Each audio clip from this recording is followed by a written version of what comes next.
অভয়াপুৰীত শোকাবহ ঘটনা।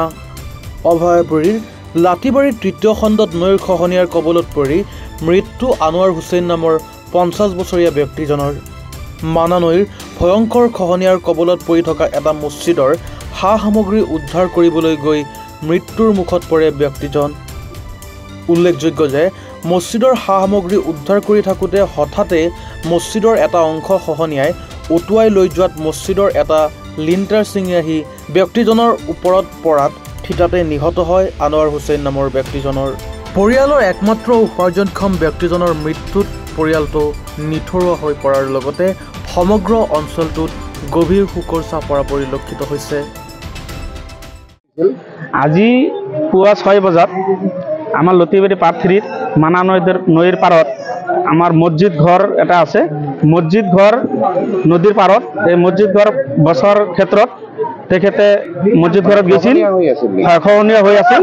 মছজিদ ঘৰৰ এটা পাত ভাঙি তেখেতৰ মূৰত লাগি মৃত্যুবৰণ কৰিছিল।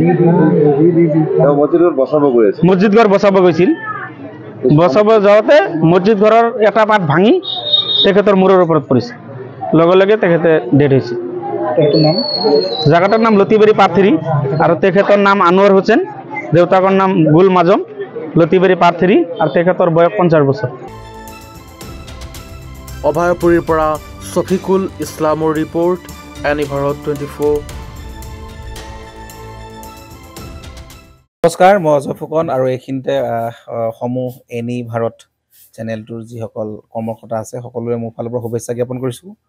অসমৰ আচলতে সংবাদ জগতত নতুনকৈ আচলতে এটি আত্মপ্ৰকাশ ঘটিছে আমাৰ নিউজ চেনেল এনি ভাৰত, আৰু এনি ভাৰতৰ এটা খুব ধুনীয়া এটা অনুষ্ঠান হ'বলৈ গৈ আছে। সকলোৱে জানে আমাৰ সকলোৰে মৰমৰ হাৰ্টথ্ৰব জুবিন গাৰ্গৰ গানে কি আনে, আচলতে জুবিনদাৰ সেই গীতৰ আধাৰত আমাৰ হিৰুদাই লিখা সেই গীতটি গানে কি আনে, এই গানে কি আনে নামৰ এটি তেওঁলোকে সাংগীতিক ৰিয়েলিটি শ্ব' কৰিবলৈ গৈ আছে। আৰু 15 আগষ্টৰ পৰা গোটেই আৰম্ভ হ'ব।